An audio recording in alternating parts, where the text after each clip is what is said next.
साप्ताहिक विवेक आयोजित अटल स्मृती व्याख्यानमालेच्या समारोप सत्रात मी शीतल खोत आपणा सर्वांचे मनापासून स्वागत करते। दिनांक 25 डिसेंबर माजी पंतप्रधान जनसंघ भाजपाचे ज्येष्ठ नेते स्वर्गीय अटल बिहारी वाजपेयी यांचा जन्मदिवस। त्या निमित्ताने साप्ताहिक विवेकने ही व्याख्यानमाला आयोजित केली होती। अटल स्मृती व्याख्यानमालेचे आजचे हे तिसरे आणि समारोपाचे सत्र। पहिल्या आणि दुसऱ्या सत्रात आपण माननीय मधु चव्हाण आणि प्रदीपदादा रावत यांचे प्रेरणादायी विचार ऐकले। या दोनही सत्राला आपण जो भरभरून प्रतिसाद दिला त्याबद्दल आपले मनपूर्वक आभार।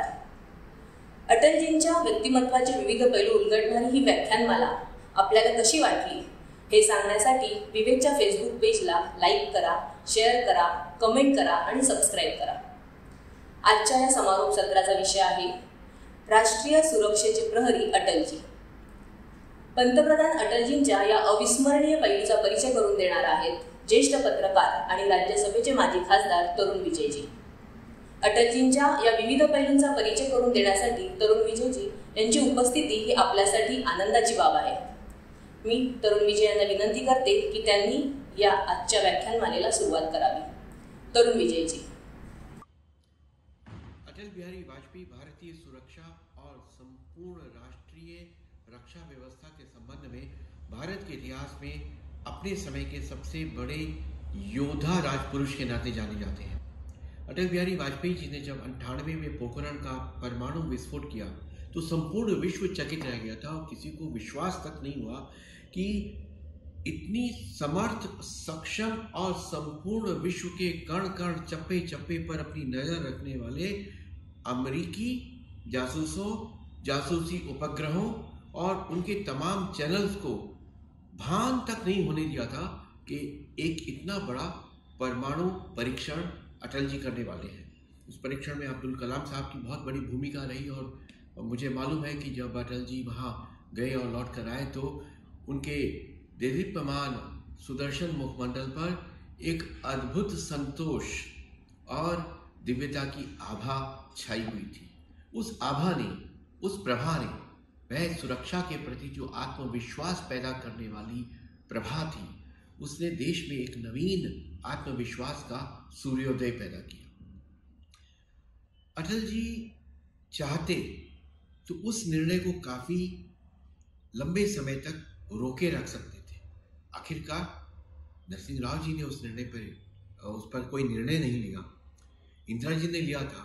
और उसके बाद वैज्ञानिकों के लिए बहुत बड़ी आवश्यकता थी कि पोखरण जैसा परमाणु विस्फोट किया जाए ताकि उन्हें अपनी क्षमता का भी पता चले, नए प्रयोगों के बारे में पता चले और बाद में उसके लिए अधिक प्रयोग करने की आवश्यकता है या नहीं है वह भी हमको अंदाजा लग सकेगा। इस एक पोखरण विस्फोट ने अटल जी को एक सर्वसमर्थ, सर्वज्ञ और एक वैश्विक दृढ़ प्रतिज्ञ भारतीय राजनेता के रूप में स्थापित किया। मुझे याद है कि उन दिनों में वाशिंगटन में था और हमारे मित्रों ने कहा कि हम वर्षों के बाद पहली बार अमेरिका में छाती तान कर, माथा ऊंचा करके अभिमान के साथ चल रहे हैं क्योंकि हमारे देश ने वह ताकत दिखा दी है जिस ताकत के विषय में बाकी सब लोगों को संदेह होता था। क्यों हुआ होगा ऐसा? क्योंकि अटल जी के हृदय में भारत माता के प्रति अद्भुत निष्ठा, विश्वास और समर्पण का भाव था।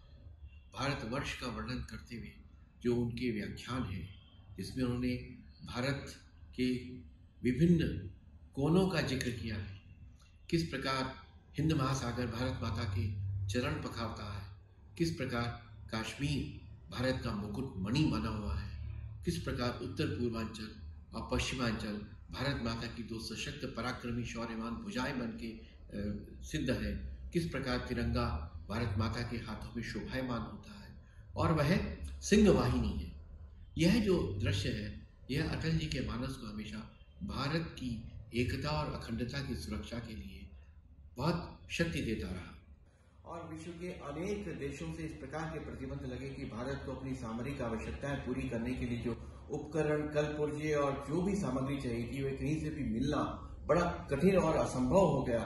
तो अटल जी ने दृढ़ प्रतिज्ञ होकर यह घोषणा की कि चाहे कितने भी प्रतिबंध लगे हम नहीं झुकेंगे और हमें जो अपने राष्ट्रीय आवश्यकताएं हैं विज्ञान के क्षेत्र में, सुरक्षा के क्षेत्र में, वह हम भारत में ही पूरा करेंगे। वो जो वोकल फॉर लोकल की भावना अटल जी की इस वाणी में प्रकट हुई थी, वही श्री नरेंद्र मोदी के नवीन मिशन लोकल फॉर वोकल में प्रकट हुई है। आपको ध्यान होगा कि किस प्रकार सुपर कंप्यूटर के उपकरण और उनकी जो तकनीक थी वह अमेरिका से नहीं मिली, और क्रायोजेनिक इंजन की भी कुछ जानकारी थी जो रशिया से मिलनी थी, लेकिन प्रतिबंधों के दबाव के कारण वह भी हमें नहीं मिली। क्या हुआ फिर? हुआ ये कि सुपर कंप्यूटर की संपूर्ण जो खर्च था उसका, उससे भी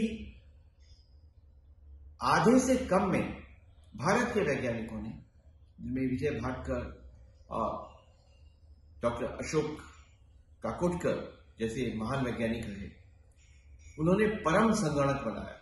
और परम संगणक जो अमेरिकी सुपर कंप्यूटर है उससे भी बेहतर सिद्ध हुआ और उससे आधी से कम कीमत में बना। यह होता है भारतीयता और राष्ट्रीयता के भाव के प्रक्षेपण से जो सफल परिणाम मिलते हैं, उसका एक उदाहरण। इसी प्रकार क्रायोजेनिक इंजन भारतीय वैज्ञानिकों ने यहाँ पे देश में ही बना लिया। विदेशों से इतनी बड़ी मात्रा में रक्षा की खरीद की जाती थी, हथियारों की खरीद की जाती थी, हम पूरी तरह से रूस पे निर्भर होते थे। अटल जी ने अपने समय में इस संपूर्ण रक्षा प्रोक्योरमेंट का जो सिस्टम था उसको उन्होंने उसका डाइवर्सिफिकेशन किया और इजराइल से अमेरिका, जर्मनी, फ्रांस तथा जापान, इनसे हथियारों की खरीद के अनेक बड़े समझौते किए, जिससे हमको बड़ा बल मिला। दूसरी बात यह है कि इजराइल भारतीय सुरक्षा व्यवस्था में बहुत अधिक हमें मदद देता रहा है, और 1962 में जबकि भारत और इजराइल के दौत्य संबंध बने भी नहीं थे, तब भी इजराइल ने हमारी मदद की थी। यह अटल जी के समय में हुआ था कि इजराइल के सुप्रसिद्ध रक्षा मंत्री मोशे दायान, वे एक अत्यंत गुप्त यात्रा पर भारत आए। हालांकि बाद में उसका कहीं ना कहीं से कुछ जिक्र उठा और संसद 3 दिन नहीं चली केवल यह जानने के लिए कि मोशे दायान भारत क्यों आए और अटल जी ने उनसे मुलाकात की। तो अटल जी के मन में हमेशा यह था कि जिस प्रकार से भी भारत की रक्षा व्यवस्था, सुरक्षा व्यवस्था, सैनिकों की आवश्यकताएं, हथियारों की खरीद का विकेंद्रीकरण तथा सीमाओं की सुरक्षा इस प्रकार से किया जाना कि एक दमदार चट्टानी दीवार वहां पे रहे, उसके लिए अटल जी ने कोई कभी समझौता नहीं किया। तीसरी बात आती है कि किस प्रकार उन्होंने जवानों के लिए विशेष सुविधाएं दी। आपको याद होगा कि सियाचिन में जब जवान वहां पे -40, -48 तापमान में भी पाकिस्तान का मुकाबला करते हुए और दुश्मन को पूरी तरह से नीचे धकेले रहते हुए वहां पे तैनात होते थे, तो उनके पास स्नो स्कूटर्स तक नहीं थे। इस स्नो स्कूटर्स की व्यवस्था अटल जी ने स्वयं अपने कार्यकाल में की। इतना ही नहीं, जो उसका बेस कैंप है सियाचिन का, प्रतापपुर नाम है, पर प्रतापपुर प्रचलन में उसका नाम हो गया, वहां पर कोई विशेष चिकित्सा सुविधाएं और हॉस्पिटल्स नहीं थे। श्रीनगर तक में सुपर स्पेशलिटी इक्विपमेंट नहीं थे जो आर्मी के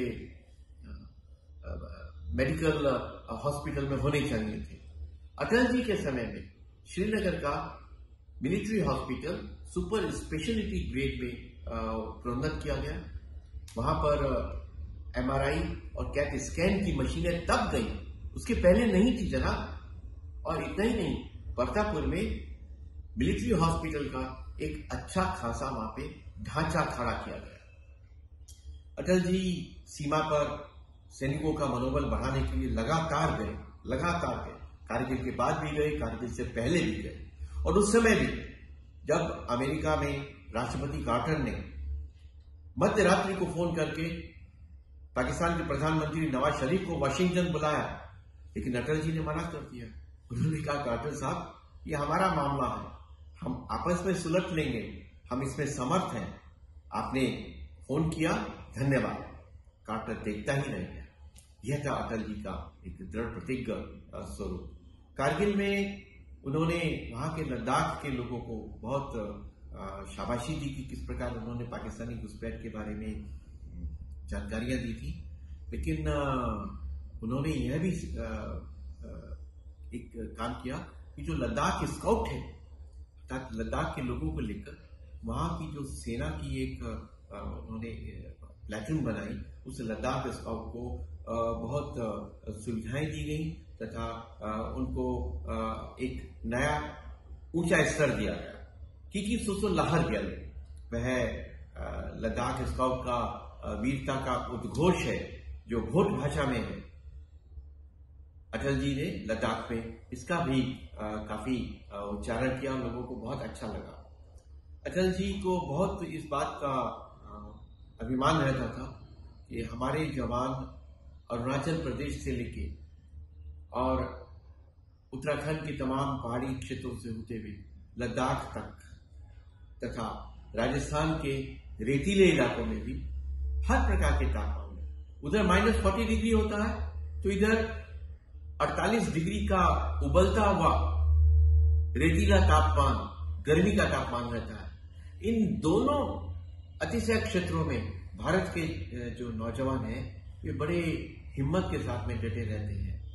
कश्मीर में आतंकवाद की स्थिति को खत्म करने के लिए जहां उन्होंने सैनिकों को काफी छूट दी और उन्हें कहा कि अगर कहीं भी कुछ हमला होता है तो आपको केंद्र से आदेश प्राप्त करने के लिए प्रतीक्षा की कोई आवश्यकता नहीं है, वहीं उन्होंने कश्मीरियत, इंसानियत और जमहूरियत, ये तीन वहां कश्मीर में नारे देके कश्मीर के लोगों को एक नया भावनापूर्ण अपनेपन का संदेश दिया, जो आज भी हर कश्मीर, हर बातचीत, हर मोड़ पर अटल जी के इन तीन शब्दों का उच्चारण करता है।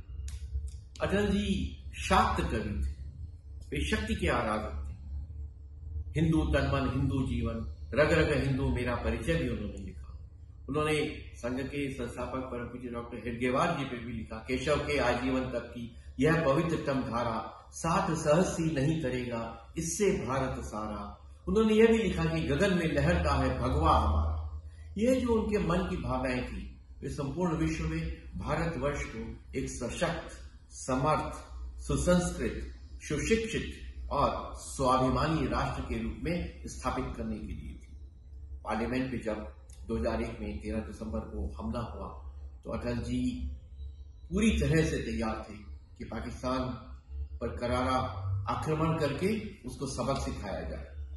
उस समय अनेक प्रकार की परिस्थितियां पैदा हुई और लगभग भारतीय सेना पूरी तरह से मोबिलाइज हो चुकी थी पाकिस्तानी सीमा पर। पाकिस्तान उससे बेहद घबरा गया था और उसने बहुत संकेत दिए कि हम आगे से ऐसा किसी भी परिस्थिति में आपका साथ देंगे और युद्ध ना हो तो अच्छा है।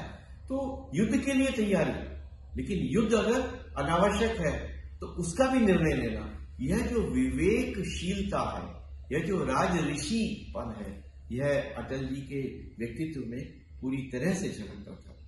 आसेतु हिमाचल रक्षा करते समय अटल जी के ध्यान में ये जरूर था कि केवल अब खैबर से होने वाले आक्रमण ही नहीं बल्कि समुद्री मार्ग से होने वाले आक्रमण भी वे भारत के लिए भविष्य की सबसे बड़ी चुनौती बनने वाले हैं। इसलिए अटल जी के समय में नौसेना को पिछली तमाम आजादी के बाद से पहली बार नौसेना को जो आवश्यकता थी वह संपूर्ण की गई और जो युद्धपोत जिसको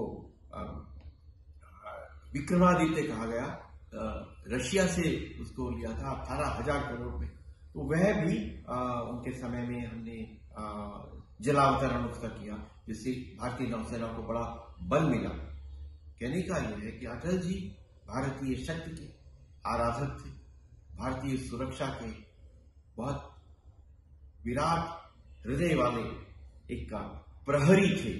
वे वास्तव में सशक्त, समर्थ, सुशिक्षित और स्वाभिमानी भारत के रचयिता थे। अटल जी की जयंती पर उनके इसी शाक्त स्वरूप को शत शत प्रणाम।